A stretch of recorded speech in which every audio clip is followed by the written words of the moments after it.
धर्म, सत्य आणि आदर्शाचं प्रतीक मर्यादा पुरुषोत्तम प्रभू श्री रामचंद्र. रामायणातून आपल्याला मिळते कर्तव्य, त्याग आणि नीतिमूल्यांची शिकवण.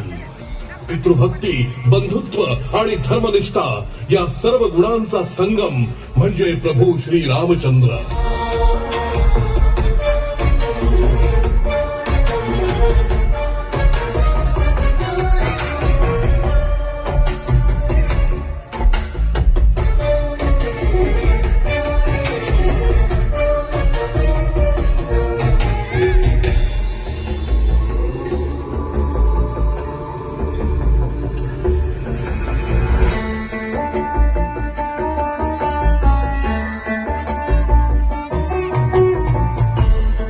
रामनवमी हा केवळ जन्मोत्सव नाही, तो आहे